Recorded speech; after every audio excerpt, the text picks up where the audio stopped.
Students, आज हम चर्चा करेंगे 8th क्लास के तीसरे लेसन बस की यात्रा की, जिसके लेखक जो है वो हरिशंकर प्रसाई जी हैं। वो ये कहते हैं कि हम 5 मित्रों ने तय किया था कि शाम 4 बजे की बस से हम चलते हैं।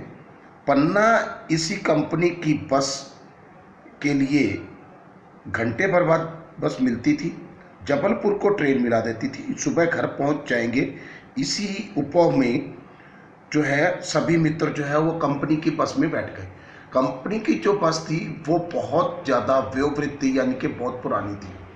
तो जब कवि लेखक और उसके 5 मित्र उसकी बस के अंदर बैठे तो बस की हालात जो थी वो बहुत बुरी थी।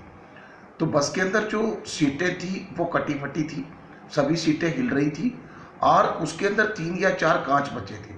तो उन्होंने मजाक के लहजे में उस ड्राइवर और कंडक्टर से पूछा कि क्या ये बस चलती है। तो उन्होंने कहा कि ये बस बहुत बढ़िया चलती है और समय पर पहुंचा देती है। जैसे वो मित्र उसके अंदर बैठ गए तो कुछ समय बाद जो बस थी वो हिलने लग गई। इससे प्रतीत होने लग गया कि जो सीटें हैं कई बार ऐसे दौड़ रही थी जैसे वो बस से आगे दौड़ रही थी, और ऐसा लग रहा था कि ये जो है बस नहीं दौड़ रही, सीटें ही दौड़ रही, क्योंकि सीटें जो थी वो टूटी हुई थी।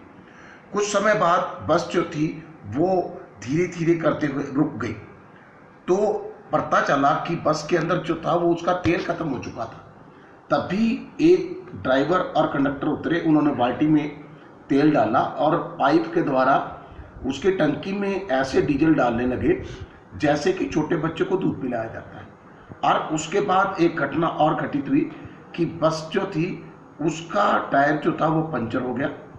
तो वो फिर उसका पंचर बदलने लगे। कुछ समय बाद बस जो थी उसमें कुछ और खराबी आ गई।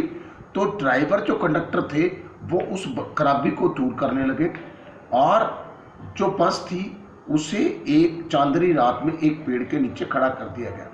यानी कि एक लेखक ये कहता है कि जब बस चली तो बीच में जैसे ब्रेकें लगाकर चल रही थी तो उससे ये प्रतीत हो रहा था जैसे गांधी जी का असहयोग आंदोलन चल रहा। कुछ समय बाद बस फिर ठीक हुई और फिर गंतव्य स्थान की ओर रवाना हुई।